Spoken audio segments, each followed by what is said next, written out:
Olá, pessoal. Eu sou a Dani Costa, presidente do Instituto Brasilinas, e estou aqui com vocês para inaugurar o nosso podcast do Brasilinas.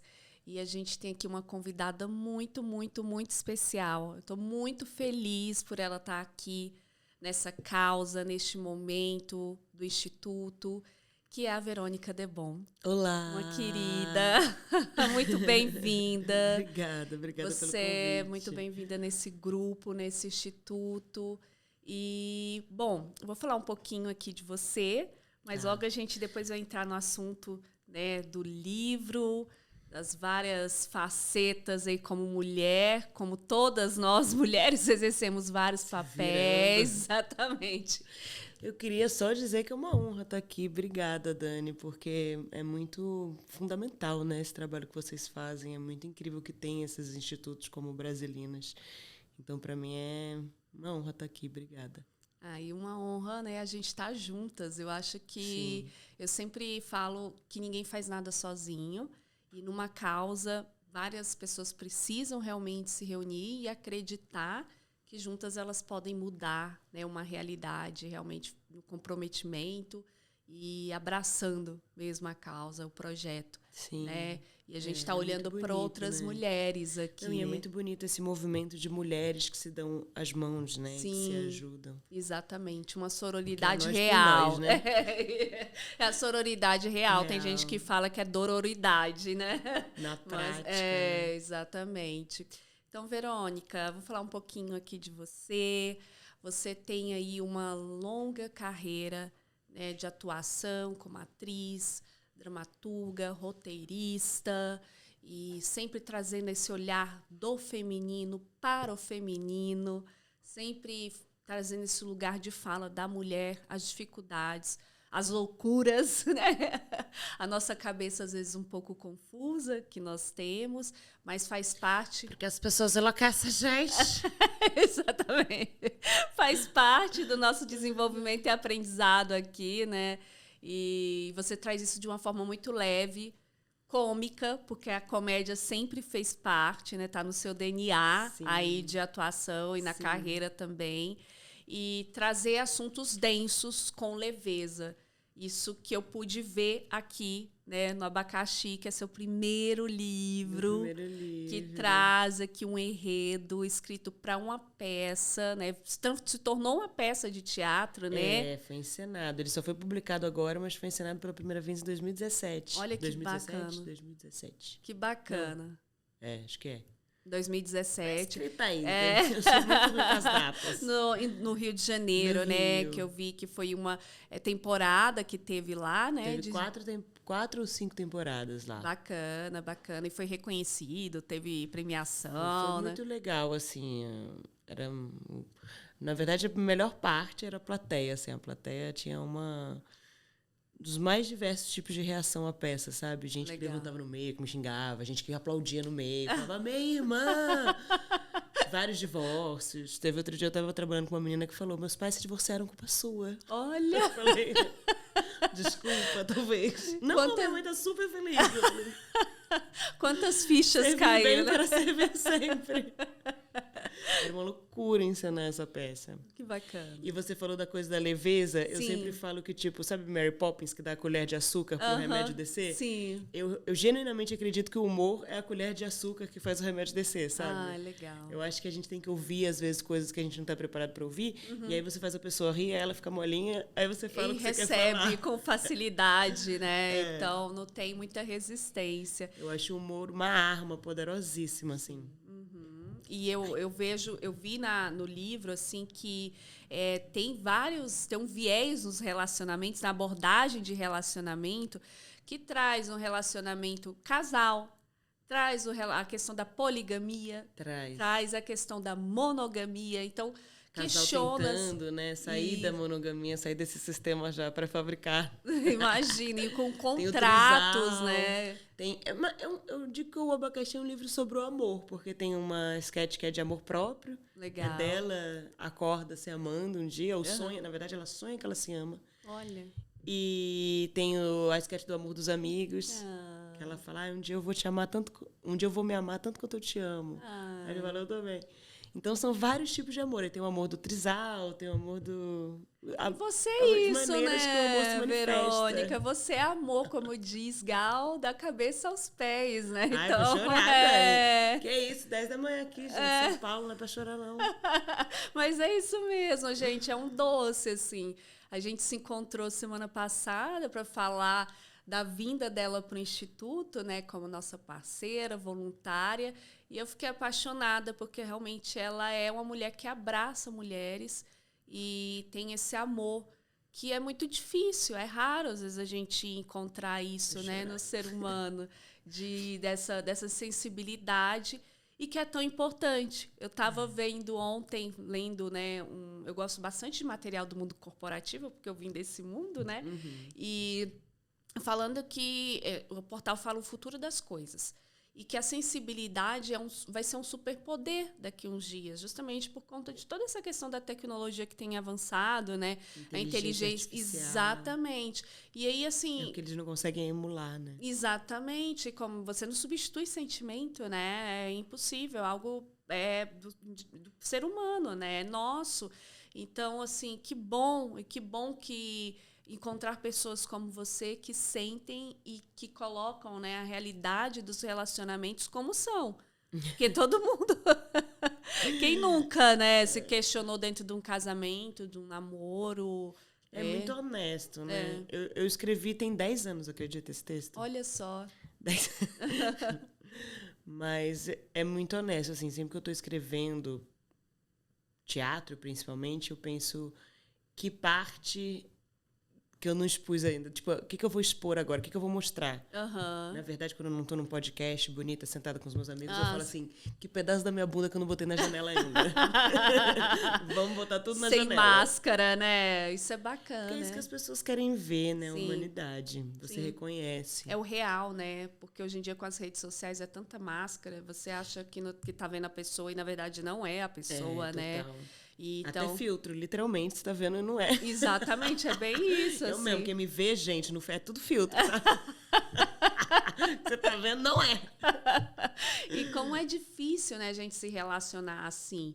Porque conhecendo, a gente às vezes já leva uns baques, né? Leva umas porradas na vida.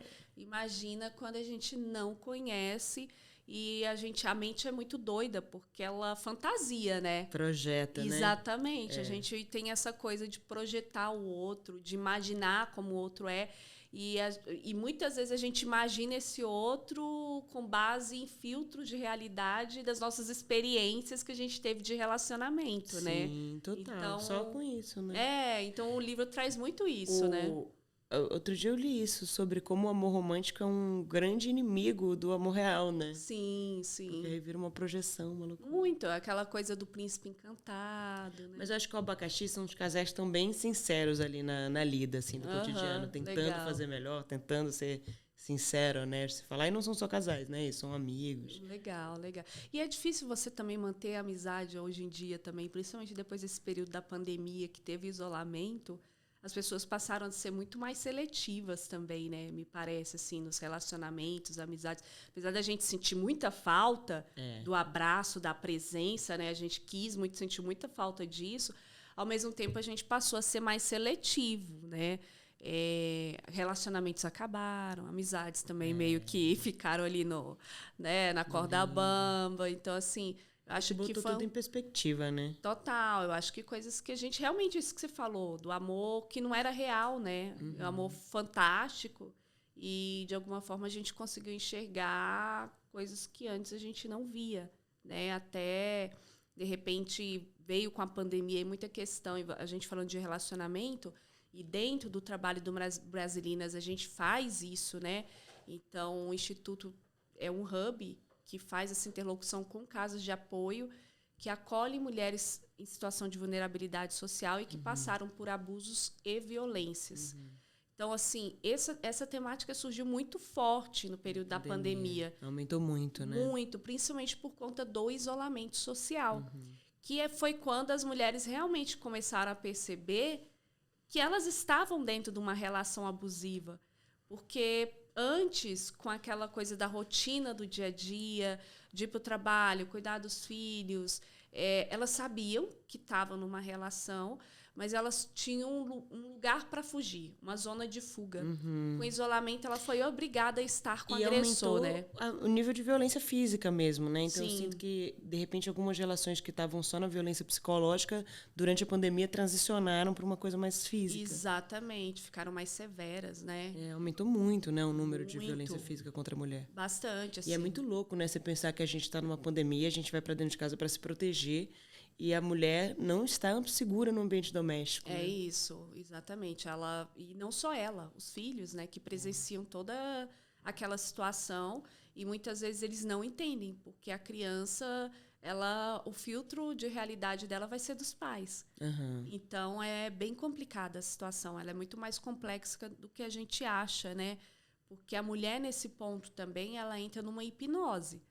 Muitas vezes ela só enxerga que ela está passando por um abuso ou violência quando já chegou no extremo, no físico. Mas anteriormente ela não acha que e mesmo assim, existe uma autoilusão de que, tipo, não, isso foi uma coisa que aconteceu pontualmente, isso não vai se repetir. Ou, eu já ouvi isso, hein? Eu provoquei, eu sei mexer nos botões dele que faz ele se irritar, é só eu não fazer isso de novo que nada vai acontecer. Mesmo depois que parte para agressão física, é uma espécie de hipnose mesmo, Total. né? Os relacionamentos abusivos, você fica dependente, aquela pessoa te enreda, né?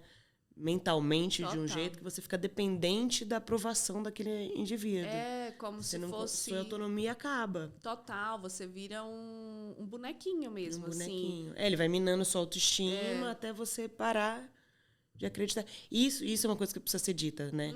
Porque se fosse um cara mau, um vilãozão da esquina, né? você não ia deixar ele roubar sua autoestima, né? Só que normalmente é uma pessoa que você confia. Então, quando ele vira e fala, cara, você é ruim, você é um lixo, de uma maneira muito doce, primeiro ele fala de uma maneira muito doce. E ele fala, não, tô dando minha opinião, pra você crescer. É sempre de um jeito... Nunca é explícito, né? E vem de uma pessoa que você ama e confia. Total. Né? E por isso você fica enredada. E aí confunde. A mulher demais. Você perde totalmente o senso de realidade. Esse, na verdade, é um dos pontos, né? Uma das características quando você começa a estudar a parte de violência psicológica e mesmo abuso a fundo. E eu fui fazer isso por conta dos trabalhos com o Instituto e até para entender o momento em que as mulheres estavam, né? Porque é como se fossem vários ciclos. São vários estágios que a mulher passa, né? Dentro no relacionamento abusivo. Exatamente, no relacionamento abusivo. O primeiro estágio é a da negação. Ela acha que ela não está vivendo aquilo dali, isso que você falou. Ela traz... Não, a culpa é minha. Ela pede desculpas. Ela acha... E ela tenta proteger o abusador.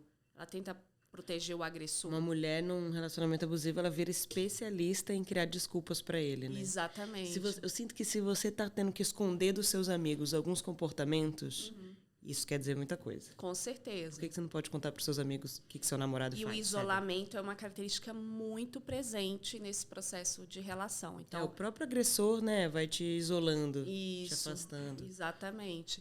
E o outro lado também, outro estágio que eu observo bastante é quando ela começa a acordar. E a mulher entra num loop que ela não consegue acreditar. Parece que ela está saindo de num trem fantasma, sabe? Ela vai... É um loop de que, cara, não é possível que eu passei por isso, eu me permiti entrar louco, nisso. Né? E vem uma sensação de medo, vem uma sensação de solidão também. E receio de não confiar em mais ninguém. Porque assim, se eu tive isso de uma pessoa que eu passei tanto tempo do lado e que tinha uma relação tão grande de confiança, como é que eu posso confiar nas outras pessoas? Então, é desesperador esse momento, assim, porque vai para um campo psíquico que é muito forte. E eu falo, nesse momento tem que ter acompanhamento terapêutico e psiquiátrico, porque a gente não sabe, a nossa mente ela tem uma capacidade... assim, incrível, a gente não conhece a nossa mente por completo. Sim. Então, é um momento que a mulher pode surtar, né, e realmente pode colocar ela mesmo em risco, né, de vida. Mas é louco também, porque tem que tomar muito cuidado com qual profissional você escolhe, porque o relacionamento abusivo é um assunto tão pouco falado no Brasil, é um assunto que engatinha, todo mundo é tão leigo, que às vezes você vai para uma pessoa pedindo ajuda e ela piora a sua situação. Eu já vi isso acontecer também. Sim, com certeza. E não é todo mundo que está preparado. Eu até dei uma... De preferência, tem que achar alguém que seja especialista nisso, que já tenha tratado outras mulheres nessa situação. Exatamente. Especialista em trauma, porque você já vai sair traumatizada. Então, provavelmente você vai ter que olhar para a sua história e se teve, em outros momentos da sua história, algumas situações em que você viveu que é considerado um abuso e que você achou que não, porque, na verdade, eu até escrevi esses dias um texto. O abuso é algo biopsicossocial, ou seja, ele pode vir, né, de uma relação biológica mesmo. A sua mãe pode ter passado, a sua avó pode ter passado. E por ser mulher no Brasil, então assim, a gente tem a mulher no Brasil já é historicamente, a gente guerreia, né? A gente tem um histórico de luta para existir. Então, naturalmente, a gente pode ter passado situações de abusos psicológicos, violência psicológica, e para elas não foi considerado, porque isso é normalizado no ambiente. E como a família também é sua única referência, você não convive com outras famílias, você só convive com a sua. Então, aquilo necessariamente é sua referência de normalidade, independente do que aconteça lá dentro. É isso. Você cresce, tipo assim, esse é o normal. Isso. E, às vezes, isso é amor. E é totalmente equivocado, né? É um amor deturpado, tóxico. Às vezes até a própria relação dos filhos com a mãe ou com o pai já é tóxica. Então, tem que olhar para isso tudo para entender por que essa mulher acabou caindo numa relação abusiva, né? E não honrando ela mesma, não entendendo que ela merecia algo legal. Fora o fato que a gente é socializada para sorrir e aceitar e se submeter. Agradar, né? Tem que estar sempre agradando. Você vê que em situação de assédio, tipo, a gente viu lá no Big Brother, a tendência da mulher é não querer gerar climão em hipótese alguma. Por mais que ela esteja machucada por dentro, mas é muito louco, assim, o quanto a gente tende a tentar deixar homens confortáveis. Sim, total. A gente prefere 1000 vezes a gente ficar desconfortável do que criar um climão, deixar um cara desconfortável. A gente precisa da aprovação. Exatamente. E aí eu queria te falar outro negócio, que você falou da ajuda psiquiátrica, psicológica. Eu fui nesses dias no lançamento de um livro da mesma editora, né? Da Clara Boia, que é uma editora queridíssima. Clara Boia só edita livros de mulheres. Meninas, que bacana. Muito bom. Tainã, beijo pra Tainã, maravilhosa. E aí, essa outra autora, ela trouxe o conceito de amiga casa. Isso que você falou, né, que eu sou uma mulher, que dou a mão para outras mulheres, porque eu entendi a importância dessa rede de suporte. Porque a gente é nós por nós. Exatamente. E ensinaram a gente a competir, ensinaram a gente a não ser amiga. E os homens são unidos, tá? Exatamente. Muito. Não importa o que o outro faça. O outro vai acusar de estupro. Vai ver vários caras. Não, eu conheço o cara. Convivo com ele, imagina.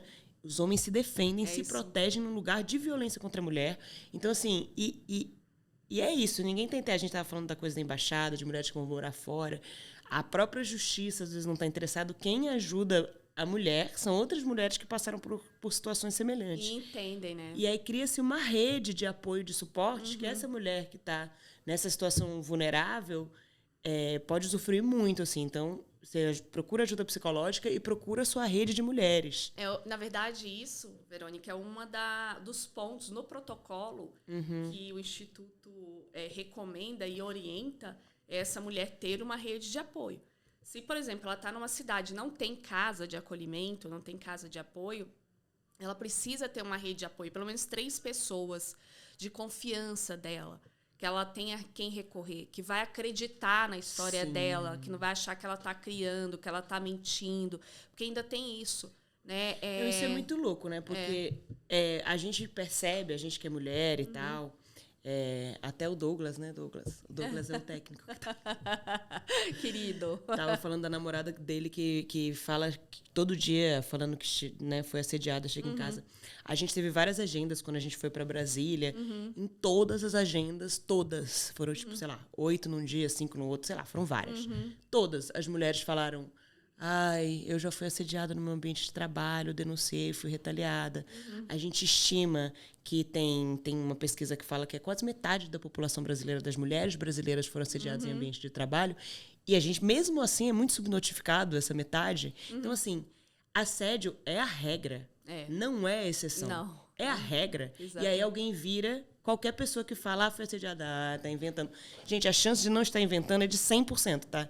Porque isso. é em todo lugar. Não, onde há fumaça, há fogo. E a questão da gente normalizar o abuso e o assédio, ou porque é uma brincadeira, ou porque a pessoa interpretou errado, ou porque ela tem problema, ela tem que se trabalhar psicologicamente, porque você não pode falar nada que a pessoa se sente ofendida. E, na verdade, não é assim. O assédio, ele é uma situação recorrente. A pessoa fica exposta àquela realidade tóxica e, durante tanto tempo, que ela começa realmente a tirar o crédito dela, a desacreditar dela mesma. E aí, como ela desacredita dela, já vem toda uma interpretação errônea de que ela é fraca, de que realmente ela é má profissional, de que a pessoa que está no comando, porque tem a questão do opressor e do oprimido, né, que é o correto, ele tem um poder de fala, ele tem a caneta na mão, ele pode fazer o que ele quiser. Isso é muito ruim.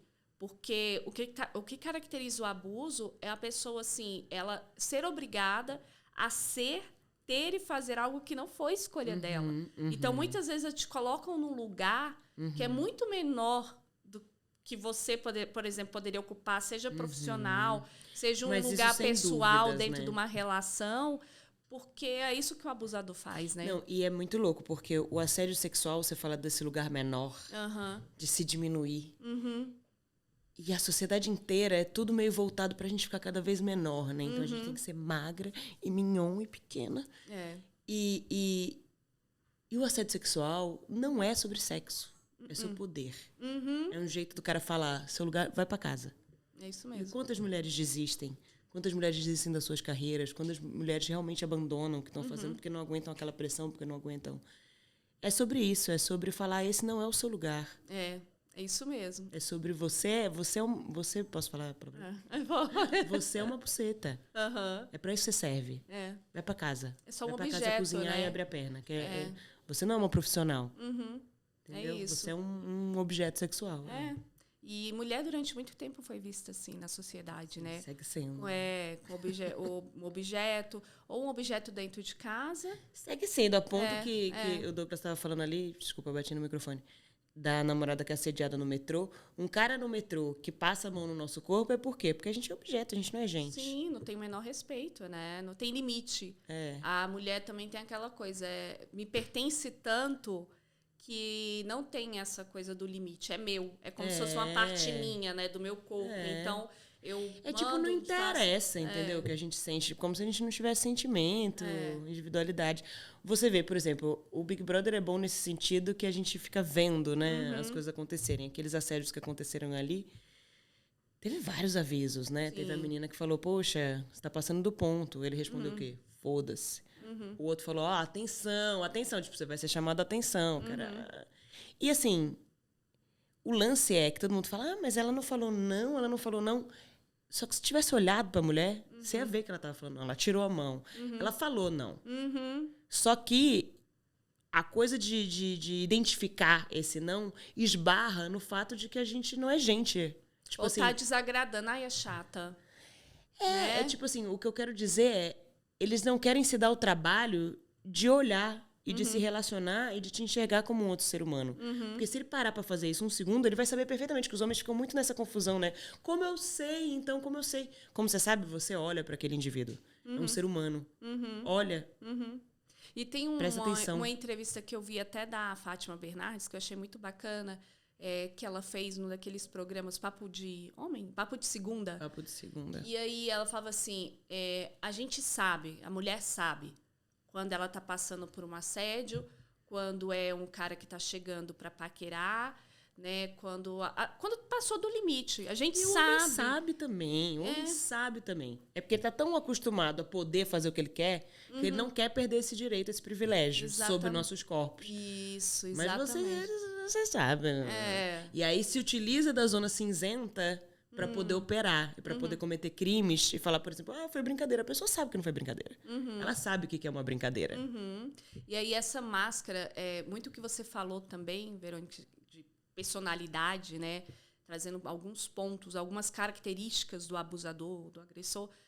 Tem aquela questão do narcisista, né? Que tem sido muito falado.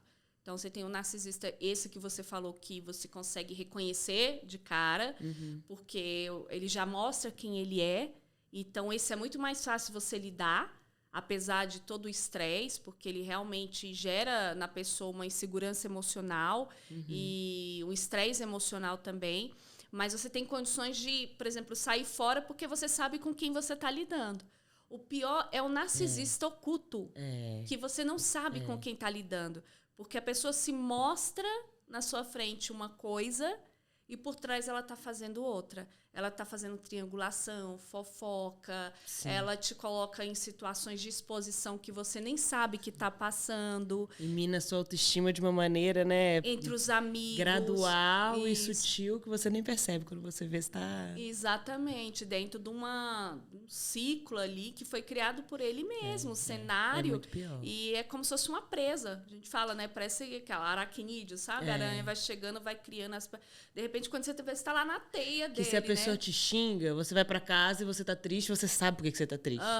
Quando é essa coisa oculta, você vai ficando cada vez mais triste e você não correlaciona com aquela pessoa, você não entende. Não, porque... E aí é isso, quando você entende, quando tem uma denúncia de alguém, é quase um feitiço que se desfaz. Você fala assim, é uma quebra de realidade total. E você demora pra acreditar ainda, né? Pra ficha não, cair, não é algo que é rápido.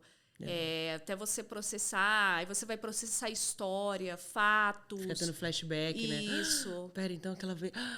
Tipo... Nossa, foi isso que eu passei. E às vezes você até se manifesta no momento, né? Assim, quando vai começando a passar do limite, você começa a me olha, isso aqui não tá legal.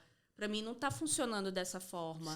Né? Você até tem essa oportunidade, às vezes, de falar... Normalmente a gente se expressa, mesmo não tendo consciência do quadro geral que está acontecendo, a gente vem nos pequenos limites, e aí, mas, né, a pessoa parece que respeitou, e aí vai para o outro lado. Isso, assim, ou então pede desculpa, mas aí continua fazendo, exato, né? Assim, desculpa, eu errei e continua fazendo. Ou então o famoso gaslight, né? Tipo, nossa, mas você interpreta tudo que eu faço da pior forma possível. Exatamente. Você ficou chateada com isso? Mas, gente, você é muito sensível. Total. Não foi isso que aconteceu, você entendeu errado. Não foi nesse tom que eu falei. Você está deturpando as coisas, entendeu? Exatamente. E aí você vai falando, cara, você começa a questionar a sua própria realidade, como você está isolada já dos amigos, de tudo, você acredita nele. E às vezes é bem isso, né? Eu falo que, por exemplo, no ambiente corporativo, a gente tem que ter muito cuidado. Tem algumas ferramentas que elas são sensacionais.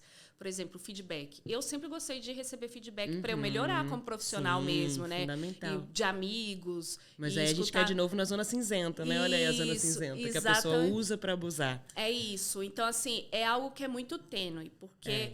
Se é um narcisista que tá ali na sua frente e tá te dando feedback, ele pode usar essa zona cinzenta, essa ferramenta, muito mais para te depreciar do que para falar a realidade mesmo. Uma melhoria. É uma coisa de intenção mesmo. Isso. É isso que é o lance, né? Porque é uma coisa sutil, é uma coisa de intenção e é uma coisa que quem tá fazendo sabe e quem tá recebendo não sabe, mas sente. É isso. Então, assim, eu acho que de forma geral se você tá incomodada, é porque tem alguma coisa errada ali. Sim. Se e aí, como é que a incomodou... mulher pode fazer, Verônica, você acha que nessas situações? Porque muitas vezes ela tá, por exemplo, a gente que acompanha os casos de mulheres em situação de vulnerabilidade. Então, elas entram numa zona de sobrevivência. No ambiente profissional mesmo, no trabalho. Ou com o marido. Muitas delas dependem financeiramente desse marido. Sim. Então, elas estão numa zona de sobrevivência, assim... o que você entende que seria o melhor caminho para essas mulheres quando elas começam a identificar que estão realmente passando por uma situação de abuso psicológico ou violência psicológica antes de chegar na agressão? Corre! Run, Forrest, run! Corre! Por isso que é tão fundamental o Brasilinas. Eu sinto que um instituto como Brasilinas é como se fosse essa rede de mulheres. É isso, você procura a rede de mulheres que vai te ajudar e que vai te orientar. Porque também a vítima fica tão desorientada que ela precisa de alguém, do instituto, para dar um norte para a vida dela, né? É isso então, eu mesmo. acho que é isso. Procure as mulheres que estão... Procure as feministas perto de você. E assim, tem muita mulher que tem resistência em falar que é feminista, né? Isso é uma polêmica. Gente, feminista é só uma mulher que luta pela igualdade. Só isso. E ontem eu estava conversando até com meu marido sobre isso. Eu falo assim, eu não sou contra a família, eu não sou contra alguns contratos que a sociedade coloca como natural, Porque eu entendo que eu falo pela consciência. A gente tem que aprender a não lutar contra o que existe, que é bom. A gente tem que lutar contra aquilo que é ruim. E que se, por exemplo, existem essas mulheres que são feministas, e que as pessoas estão... muitas outras mulheres não entendem esse papel. Se hoje essas mulheres podem viajar sem autorização do marido, se elas podem, por exemplo, usar um biquíni na praia sem receber julgamento, se pode votar, se pode trabalhar, se tem maior liberdade, é graças a essas mulheres feministas que vieram antes e lutaram pelos nossos direitos. E é isso, porque a revolução é autocontínua, né? Exatamente, é era isso que constante. Você falou, direito de trabalhar. Primeiro não tinha direito de trabalhar. Depois você podia trabalhar, mas você só podia ser secretária. Agora a gente pode trabalhar em qualquer coisa, mas vai ter uma galera falando, vai pra casa aqui, ó, passando a mão em você, falando, ó, você não é nada, vai pra casa. É isso mesmo. E a gente vai andando, vai andando, vai andando, vai andando. É isso, e lutando contra a maré, né? A Graças corrente. ao feminismo, mas a gente continua andando. É bem isso. Muitas vezes, assim, eu lembro de uma das falas com umas amigas, às vezes eu tinha... numa reunião você tem a sensação que as únicas pessoas que podem anotar e fazer ali a tabulação da reunião é uma mulher. Por que o homem não pode fazer? E, assim, às vezes você tá com um monte de homem, aí a primeira olhada, assim, anota aí, olha pra você, porque é a única mulher na mesa. Total. Então, assim, é um papel que nos dão... sem perguntar se a gente deseja atuar nesse papel, né? Mas nas manifestações feministas dos anos 70, se não me engano, as mulheres iam pra rua e o lance é que elas botavam tipo umas máquinas de escrever, acorrentada à máquina de escrever. Porque era bem isso, porque é só essa função que a gente poderia ocupar. É. E eu queria fazer um adendo que você falou do narcisista, né? Sim, sim. Porque às vezes você conversa com alguns psicólogos e tal, e as pessoas falam assim, gente, mas agora, hoje em dia, tudo é narcisismo. Não sei o que é narcisista. Então surgiram um monte de narcisistas. E a gente estava refletindo sobre isso, eu estava pensando sobre isso, e eu acho que, na real, o que acontece também é que acontece? O que é um narcisista, um psicopata, né? É uma pessoa que não tem empatia pelo outro. E os homens são socializados a não ter empatia com mulheres. De modo que o que a gente tem atualmente é quase um narcisismo estrutural. Sim, sim, total. E porque a questão de moral também, né? Eles também não têm essa realidade de, como a gente falou aqui, do que é certo e o que é errado no tratamento com a mulher. Mas às vezes o cara não é um narcisista, mas com uma mulher ele se comporta de forma narcisista porque ele foi socializado desse jeito. Exatamente. E às vezes a gente fala assim, é um machismo. É tão... Eu sei que são estereótipos, né, que a gente vem colocando para definir todo esse comportamento do homem em relação à mulher. Mas ele é tão prolongado que é um machismo estrutural, é um narcisismo estrutural. Por quê? Porque eu, por exemplo... Eu tive dentro da realidade da minha família, né, o meu pai e minha mãe. Às vezes eles competiam entre eles. Então, até dentro do casal, né? Por quê? Porque o homem não aceitava, às vezes. Meu pai não aceitava, às vezes, quando minha mãe saía um pouco ali da linha ou da curva de um comportamento de mulher ou do feminino. E minha mãe vem de uma família muito feminista, né? Porque minha avó é matriarca, né? Então, assim, uma mulher que manda em todo mundo, né? Então, ela tem uma presença muito forte, um respeito da família, dos homens, das mulheres. Então, assim, eu cresci com isso. Eu falo que, às vezes, não aceitar determinados tipos de comportamento, para mim, foi algo, às vezes, até meio inconsciente, porque eu vim dessa família que questionou um pouco o comportamento do masculino. Mas, ao mesmo tempo, eu também vim de uma família, por exemplo, parte de pai, muito patriarcal. Então, que trazia esse feminino que parecia que estava sempre errado. Né? Tudo que o feminino fazia era errado. E o masculino tinha uma presença ali, meio uma autoridade velada, né? Não precisava falar nada, era homem. E eu já tive, por exemplo, relacionamento em que eu ia fim de semana para casa do namorado, almoço de domingo, e acontecia, às vezes, das mulheres irem para a cozinha lavar os sempre, pratos, né? e os homens Recolher ficavam a mesa, os homens ficam sentados esperando. Exatamente. Então, assim... Gente, mas tem tudo na nossa cultura, né? Mesmo que você estivesse numa família matriarcal... Quando você vai para o colégio, quando você vai para a esquina, quando você vai para qualquer lugar, quando a gente começa, eu tenho uma amiga que brinca, que fala, gente, o feminismo destruiu minha vida. Porque é igual o peixe na água, né? Aquela história que o peixe na água não enxerga o que é a água. Sim. Quando ele enxerga, ele vê que ele está imerso na água, né? Ele fala, caramba, tá por todos os lados. Tipo, a gente tá em 2023 e se você entrar numa loja de brinquedo de menina é panela cor-de-rosa. É isso mesmo. É tipo, é isso aqui que você tem que fazer. E do menino é espada e violência, às vezes coisas muito violentas. Isso, mas às vezes astronauta e tal. É tipo, gente, isso é uma doutrinação. Total. E assim, a mente, ela é doutrinada. Total. Para ser o que representa. Por exemplo, o que eu represento hoje é total uma doutrinação. E quando a gente para se conhecer... ainda mais pra criança. Muito. E quando a gente para se conhecer, é um desespero. Porque aí você vai começar a identificar esses filtros, esses mapas mentais que estão por trás. Você fala, meu Deus, será que eu consigo... Igual você falou, será que eu consigo sair disso, né? Eu tô imersa completamente. Será que realmente isso vai mudar? Ou é uma luta em vão, né? Então, assim...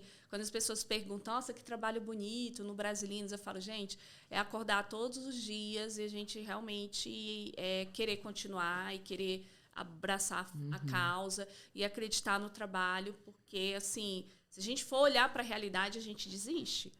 Porque não é simples. Tamanho. Isso. Então, essa frase me ajuda muito. Eu vi uma mulher falando uma vez e é bom que eu não lembro o nome das pessoas, não sinto ninguém. Eu vi uma mulher uma vez, não estou tentando apagar, eu só realmente não tenho memória. Falando isso, que revolução é ato contínuo. Porque se você olhar para o quanto falta, você senta e chora e morre ali mesmo. É isso mesmo. Mas é isso, era pior antes. A gente está andando. É ato contínuo. Eu não vou... usufruir das coisas que eu tô fazendo agora. E tá tudo bem. É isso. Minhas sobrinhas vão, se eu começar a falar disso, começa a chorar também. Oh. Eu sinto que, assim, a gente sofreu um tantão, pra minha sobrinha sofreu um tanto menor, e, assim, é ato contínuo. É isso. Assim, eu olho, por exemplo, eu tenho amigas que, aliás, a grande maioria das minhas amigas tem filhas mulheres, e eu falo que hoje, talvez essas minhas amigas não entendam o papel que eu tô tendo hoje. Porque muitas das minhas falas, talvez vai contra até a Dani, quem a Dani era alguns anos atrás, porque realmente eu estava imersa nisso. Sim. E quando eu despertei, eu falei, não, gente, não dá para continuar assim. Se, por exemplo, eu estou à frente de um instituto, se tudo foi vindo para que realmente eu pudesse fazer essa diferença aqui na sociedade, mesmo que seja um trabalho de formiguinha, não seja algo grandioso, porque às vezes as pessoas pensam, mas tem que fazer algo grandioso. Não, sabe? A gente faz a diferença no ambiente de trabalho, quando a gente se posiciona, quando a gente se torna uma rede de apoio por uma mulher no ambiente de trabalho, Sim. dentro da família, com as amigas. Então, assim, essas filhas dessas minhas amigas, elas vão se nutrir muito desse trabalho que está sendo feito hoje, sabe? Porque lá na frente, elas vão saber o que é assédio. Vão. E elas não vão aceitar qualquer coisa. Porque hoje a gente está tudo vindo à tona. E vem à tona para a gente ir organizando cada coisa, né, no seu devido lugar e dar o lugar de fala, como você falou, né, para as mulheres, para a existência de determinadas situações. E lá na frente elas vão olhar e falar assim, eu já sei o que é isso. Então eu não vou cair nisso. E isso que você está... educação, que é isso que a gente estava falando antes, né, de como que está engatinhando o assunto do abuso, a gente... Então... do assédio mais do que do... Porque quando a gente estava conversando antes, né? Quando parte para a violência física, fica mais explícito, fica mais comprovável. Mas as pessoas não fazem as relações, assim, mais óbvias. As pessoas não têm conhecimento sobre como esse tipo de abuso funciona e é preciso falar isso que a gente está fazendo e repetir para que as mulheres comecem a se educar e consigam identificar mais rapidamente quando elas estiverem em algum tipo de relacionamento abusivo. Com certeza. A gente estava falando que quando a pessoa apanha, agora, por exemplo, a gente já entende, é aquela coisa da revolução autocontínua, né? Atualmente a gente já entende que é totalmente possível uma mulher apanhar e voltar a estar com o marido. E se enganar de que não, se enganar e ser enganada, de que é só uma fase, que ele estava irritado, que fui eu que provoquei. E a gente entende que isso é possível. Quando a gente passa para o assédio, já que não é uma coisa tão óbvia, né? De uma coisa física, que vai ter um olho roxo, que vai ter uma evidência, né, palpável. Sim. Aí a gente fala, não, mas se ela voltou a ficar feliz, ficar amiga, então não teve, entendeu? É isso, é tudo igual. É um mecanismo muito óbvio, tanto do agressor, do comportamento do agressor, quanto do comportamento da vítima. Sim. E isso serve para o ambiente doméstico e serve para o ambiente profissional. É muito similar. Total. Por isso que a gente foi para Brasília propor um novo marco normativo. Legal. para a relação de trabalho, porque a gente tem o Maria da Penha para o âmbito doméstico, e apesar de ser muito parecido, né, a maneira como que a vítima reage, a maneira como que o agressor opera, não tem essa legislação para o ambiente de trabalho, entendeu? Esse protocolo automático é muito importante. Até porque, assim, hoje as empresas não sabem como atuar, porque, primeiro, tem o receio de ser uma denúncia que não é devida, né, de ser algo que é feito... Eu acho que a galera não quer mudar o sistema, entendeu? Não. O sistema tende a ficar. Ninguém quer perder privilégio. Sim. Ninguém quer deixar de passar a mão na bunda porque agora ele podia, agora não pode mais, entendeu? Sim. Ninguém quer perder privilégio. Total. E tem outro lado também. Eu acredito que quem chega a fazer uma denúncia, uma ouvidoria dentro da empresa, é que ela já está no limite, ela já não sabe a quem recorrer. Porque anterior a isso, com certeza, essa mulher ela já conversou com alguém, ela já se abriu com alguém. Sim, e dentro do ambiente de trabalho, não necessariamente ela vai ter uma rede de apoio. Então, é outra fala que eu acredito que é muito importante, é rever essas relações que normalmente são competitivas entre as mulheres no ambiente de trabalho, para que elas entendam que o fato dela estar trabalhando com outra mulher não é competição. As duas podem crescer juntas. Às vezes não vai ter o lugar para as duas no mesmo ambiente. Existe um sistema unido para trucidar a gente. Sim, se a gente não se unir, a gente não tem chance de sobrevivência. É isso mesmo. A gente precisa se unir. E cada dia mais é isso, precisa disso. Porque como as relações elas estão se tornando mais superficiais, né, principalmente por conta das redes sociais, o homem tende a ser menos empático. E não só o homem, a mulher também. Porque num sistema profissional, a nossa cabeça fica meio masculina. Sim. Né? Então, você vê muita mulher masculinizada. Que é a maneira que você aceita naquele ambiente, né? Isso, exatamente. Então, assim, ela esquece muito do lado feminino dela, da amorosidade, do acolhimento, que isso é natural da mulher. Só que a gente tem que entender que é isso que faz a diferença naquele ambiente. Não é a gente se masculinizar. A gente pode usar o nosso lado yang para realmente, né, colocar um projeto para cima, para as coisas saírem do outro lado, para ser um excelente profissional, mas a gente não pode esquecer desse afeto, desse lugar que a gente possui, que é muito maternal, que é da mulher. E que te faz uma excelente profissional. Exatamente. Né? E faz a ausência disso faz um mal profissional, né? Total. O ambiente fica mais leve, muito louco o patriarcado, como conseguiram convencer a gente que raiva não é uma emoção, né? Mulheres são muito emocionais. Vai pra qualquer reunião, você vai ver um cara puto em 10 minutos. É verdade. Raiva é uma emoção, gente. E quem fala só que é uma emoção destrutiva. E assim, na verdade, você pode usar ela também de forma positiva. Pode. E pra fazer a diferença, mas assim. Mas não é o que acontece. E também essa fala, né, de que mulher é muito emocional, é muito do narcisista e psicopata, né? De tirar a emoção da mulher, da sociedade, né? A sociedade coloca esse lugar. É. E o homem está sempre correto, a mulher está sempre errada. Então, se a gente demonstra emoção chorando ou com afeto, é muito emocional. Agora, se o cara demonstra emoção tendo raiva, socando a parede, aí não é uma emoção. Exatamente. E as mulheres têm que ter esse cuidado, porque hoje, assim, o aprendizado que eu tive me relacionando com mulheres, essa fala, eu reforço, falo assim, não vai para o narcisismo, que esse lugar que às vezes querem nos dar de uma mulher com o feminino doente, uma mulher narcisista, é o lugar mais pesado que a mulher pode ocupar. Porque parece, a sociedade vende como algo de mulher empoderada, de uma mulher forte, de uma mulher que deu certo na vida, quando ela é agressiva com os outros ou quando ela não tem esse cuidado, essa empatia. E muitas vezes você falou, né? Às vezes a agressividade também é importante. Eu acho que cada um é do seu jeito também, sabe? A gente não dá para estereotipar isso é de homem, isso é de mulher, mas assim, as pessoas têm que ter o direito de ser quem elas são, né? Sim, e sem esquecer quando elas não estão sendo elas. Exato. Porque, né, e para isso tem que estar em contato, né? Total. Dá mais trabalho. É isso. Se conectar com a gente mesmo dá trabalho. Mas a gente faz a diferença, né? Sendo isso quando a gente é gente, né? Não, muda tudo. Total. Ai, Verônica, queria te agradecer a sua presença aqui. Obrigada a você, Muito bom Dani. esse bate-papo. Queria falar, gente, que a Verônica ela vai fazer esse trabalho voluntário no Brasilinas.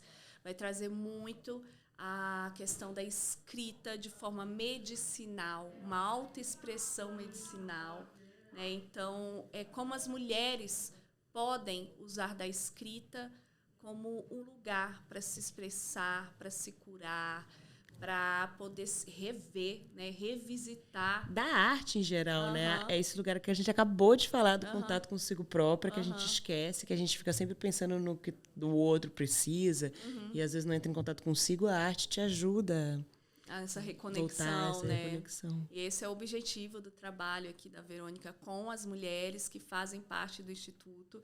Então, eu fiquei muito feliz, porque realmente isso é necessário, é terapêutico, ele é curativo e é transformador.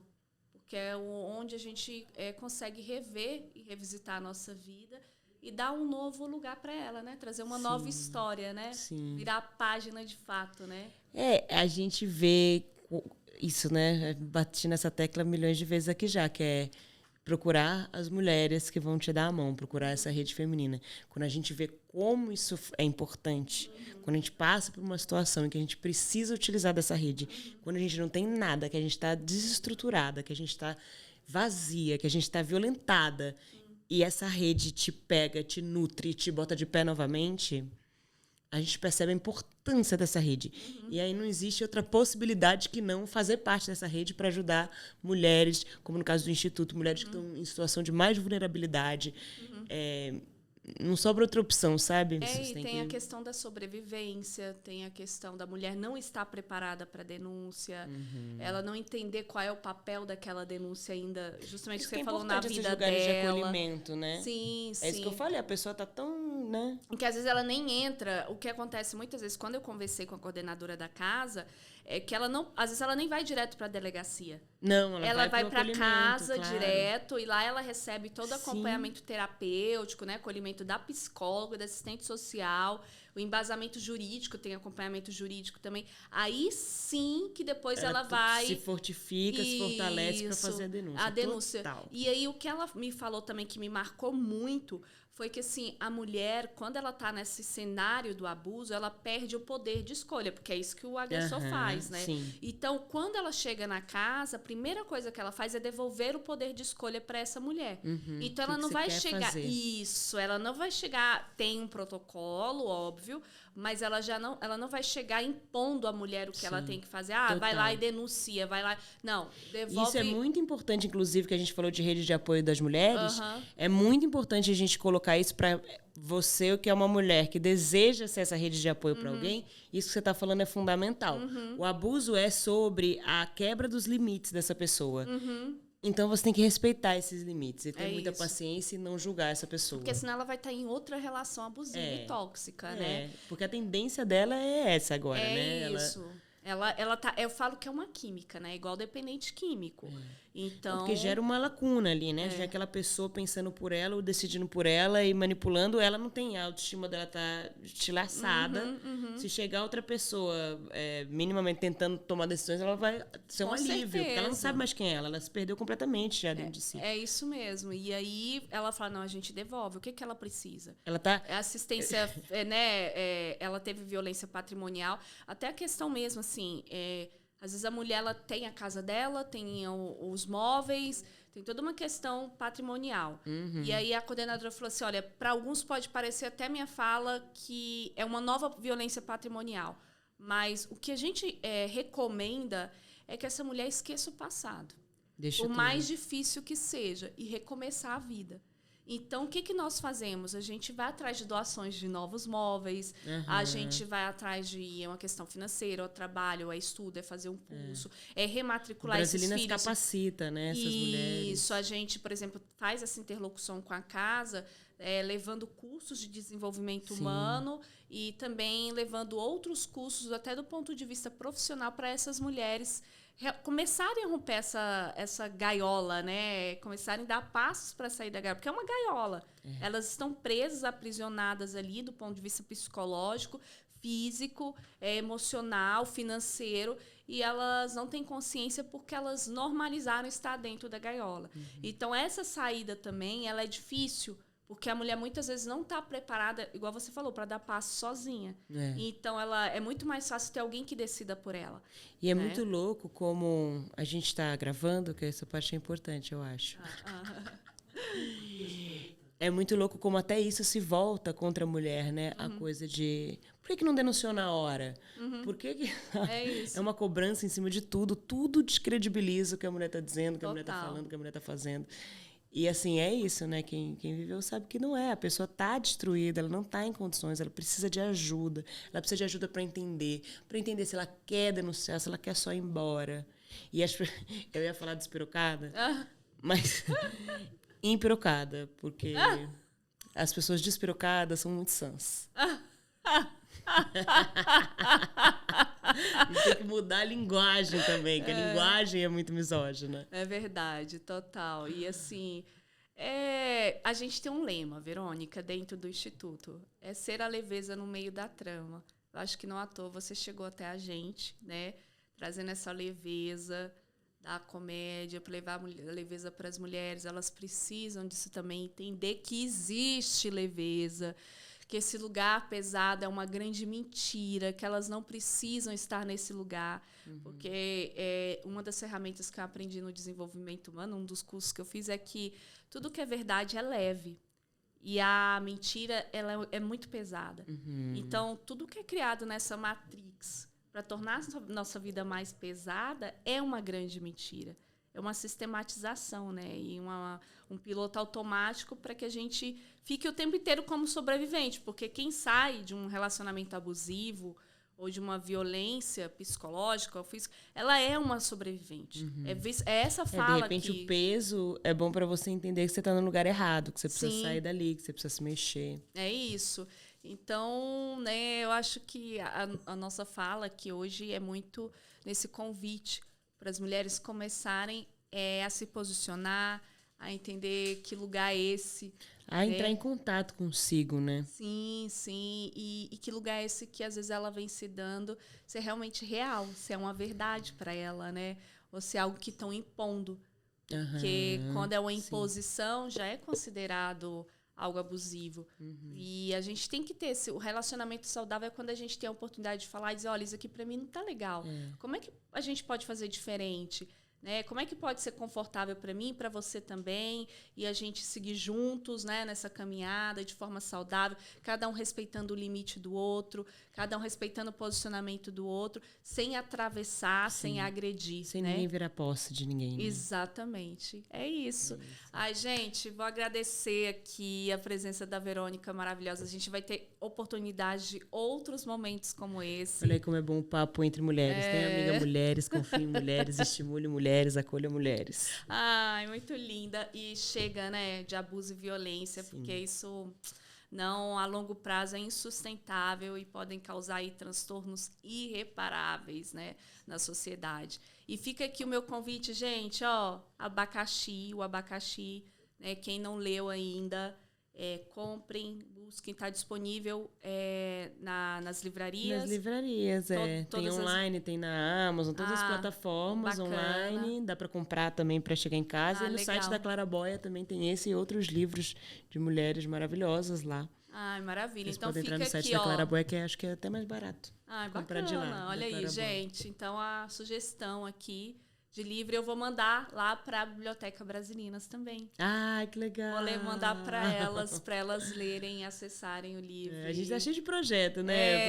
A gente pode fazer um curso desses de proficiência de atuação e pode usar o texto. Bacana, com certeza. Tem muita coisa para vir aí, muita coisa boa, né, produtiva e com muita atuação de mulheres, esse abraçarmos umas às outras. Viu? Ó, se você está numa relação abusiva, saiba que tem um monte de mulher de braços abertos esperando por você, tá?